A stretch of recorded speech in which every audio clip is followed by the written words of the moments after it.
엄마, 나오시니까 기분이 어때? 좋다. 나오니까 민들레도 보고. 민들레도 보고.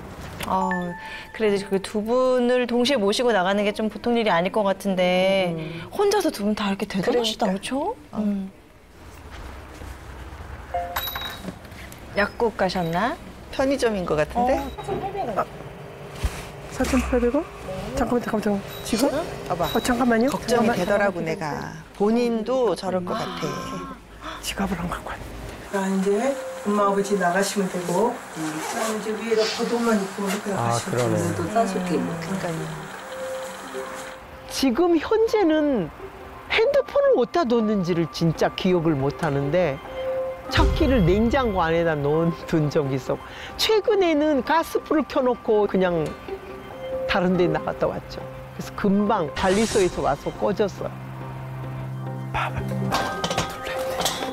밥이 안 됐어요. 어떡해요. 밥을 놀려야 되는데 엄마 거 그릇을 어디다 뒀더라 내가. 깜빡하시네. 안 되는 게 있었는데 앞치마가 어디로 가버렸지? 안경 어디가 있더라? 안경. 나마저 쓰러져 버리면 가족들이 전멸이잖아요. 그렇지. 엄마도 그렇고 그래요. 아버지도 그렇고. 건망증이 하나둘 생길 때마다 정말 저에게도 가족력이라는 치매가 생기지 않을까라는 생각이 들면서 걱정이 지금 태산 같아요. 두 분 다 치매 진단을 받았습니다. 앞치마가 어디로 가버렸지? 저게 식사는 안 되지. 그렇죠. 주부님의 걱정처럼 실제로 치매가 유전력과 관계가 깊은가요? 결론부터 말씀드리면 치매는 유전력의 영향을 상당히 많이 받는 질환입니다. 실제 어머니가 치매 병력이 있는 경우에 자녀 역시 알츠하이머 발병 확률이 80%까지 상승한다는 그런 연구 결과도 있습니다. 그럼 우리 위기의 주부님도 앞으로 좀 관리를 더욱더 잘 해야 되는 상황으로 보이는데요. 선생님들께서는 지금 위기의 주부님의 일상을 어떻게 보셨는지 좀 궁금하거든요. 주부님의 일상에서 또 발견한 첫 번째 문제점은 바로 죽이나 스프, 우유 같은 씹지 않고 삼키는 유동식 위주의 식습관인데요.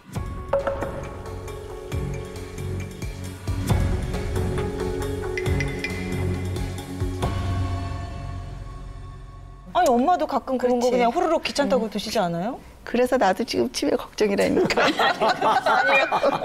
근데 진짜 그게 그렇게 많이 문제가 돼요? 우리가 음식물을 섭취할 때 치아로 씹는 행위를 저작 활동이라고 하는데요. 우리가 무의식적으로 이 저작 활동을 하는 동안 뇌 신경 전달 물질을 촉진시켜서 뇌 기능이 활성화되는 것으로 보고되고 있습니다. 그런데 우리가 이런 씹는 활동을 하지 않으면 우리의 뇌는 어떻게 받아들일까요? 우리 뇌는 쉬고 있죠, 뭐. 편안하다. 일을 안 하고. 네, 난 일 안 해도 돼, 이러고. 네, 맞습니다. 우리 뇌 또한 더 이상 이 기능이 필요하지 않구나 하고 인지해서 그 기능을 쇠퇴시키는데요. 그렇게 되면 뇌로 들어가는 혈류량이 줄어들면서 뇌의 활성도 저하되고 치매로 이어질 가능성이 높아지게 됩니다. 그리고 위기의 주부님의 일상 관찰 속에서 뇌 건강에 악영향을 주는 또 하나의 행동이 있었습니다. 그런 게 있었어요? 아니 그냥 제가 볼 때는 그러니까. 평범해 보였는데 어떤 거죠, 선생님? 네, 바로 비타민 D의 결핍입니다. 주부님의 경우에는 하루 종일 집에 계시다가 아주 잠깐 산책을 하는 그 시간에도 햇빛을 피하려고 중무장을 하고 나가시더라고요. 이 비타민 D는 치매 발병 위험을 낮추는 요인으로 보고되고 있을 만큼 치매와 뇌 건강을 위한 중요한 요소인데요. 뇌 건강에 비타민 D가 중요한 또 하나의 이유는 우울증과 스트레스 예방에도 큰 도움이 된다는 건데요. 위기의 주부님의 일상을 보면 집안 곳곳에 치매에 대한 문구를 붙여두고 치매에 걸리면 안 된다는 경각심과 강박이 있으신 걸로 보이는데 사실 이런 부분도 굉장한 스트레스로 뇌 건강에 오히려 악영향을 끼칠 수 있습니다. 실제 치매 가족을 돌보는 가족의 우울증 발병 위험이 일반인 대비 약 3배 이상 높다고 보고되고 있습니다. 최근 들어가지고 더 깜빡거리는 증상이 심해진 것도 우리 주부님의 스트레스 때문이었을 수도 있겠네요. 네, 맞습니다. 치매를 유발하는 그 원인 물질 이름 혹시 기억나시나요? 아니요. 네. 엄마 기억나요? 기억나세요? 베타 아밀로이드. 베타 아밀로이드. 와우. 혹시 아닌가요? 네. 우리 어머님 단기 기억력 굉장히 좋으셔서 치매 걱정 안 하셔도 되겠습니다. 네. 자, 이 스트레스가 이 베타 아밀로이드 수치를 높이는 이 주범인데요. 자, 그런데 같은 강도의 스트레스를 받아도 자, 남성은 크게 변화가 없는 반면에 여성의 경우에는 이 베타 아밀로이드 수치가 급격하게 높아진다고 합니다. 급격하게 높아진다고 합니다. 왜 그러지? 그런 게 어딨어? 실제 남녀의 발병 비율을 봐도 이 여성의 치매 발병률이 더 높게 나타나고 있는데요.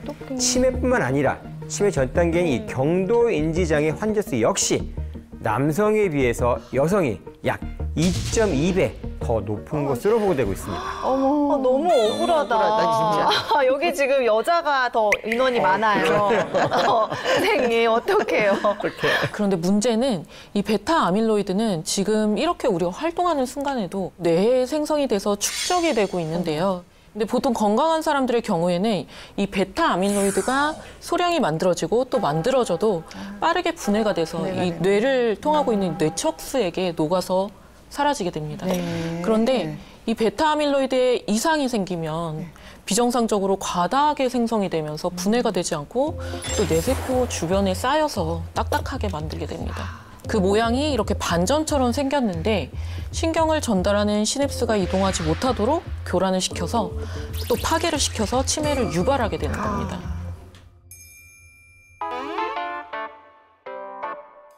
시냅스요? 그게 뭐예요? 오늘 진짜 어려운 게 너무 많이 나오네. 시냅스 하시니까 이제 용어가 좀 생소하고 좀 어렵다고 느껴질 수 있는데요. 사실 뉴런은 이제 우리 몸에서 이제 신경 전달 물질을 통해서 신호를 전달하고 정보를 받아들이는 신경세포 자체를 말하고요. 그리고 뉴런과 뉴런 사이에서 신호를 전달해주는 그 뉴런 간의 연접을 바로 시냅스라고 하거든요. 그러니까 쉽게 좀 풀어서 설명을 해드리자면 우리가 우편이라는 정보를 우체국으로 보내잖아요. 그럼 그 우체국 같은 역할을 하는 것이 바로 뉴런입니다. 그리고 뉴런으로부터 우편을 받아서 전달하는 역할을 하는 집배원 같은 역할이 바로 시냅스라고 생각을 하시면 조금 쉬우실 거예요. 제가 정상인분의 뇌사진과 알츠하이머병 환자의 뇌사진을 준비했는데요. 건강한 사람의 뇌의 무게는 약 1200에서 1500g 정도인 반면에 알츠하이머병에 걸린 사람의 뇌는 약 900g 정도밖에 되지 않는데요. 이렇게 뇌세포가 줄어들면서 뇌세포 간의 연결이 상실되고 이것이 뇌 기능의 저하를 유발하게 됩니다. 알츠하이머병 환자들의 뇌는 정상인에 비해 뇌세포가 줄어들면서 뇌의 무게가 이제 감소를 하게 됩니다. 실제 정상인과 경도 인지장애, 알츠하이머 환자의 뇌 사진을 비교한 자료가 있는데 정상인의 뇌의 경우는 파랗게 되어 있는 반면 경도 인지장애 환자의 뇌와 알츠하이머 환자의 뇌는 붉은 빛이 많이 도는 걸 볼 수 있습니다. 빨갛고 노랗게 보이는 부분이 바로 베타 아밀로이드가 축적되었기 때문입니다. 붉은 형태가 심할수록 베타 아밀로이드의 응집도가 굉장히 심하다고 보시면 됩니다.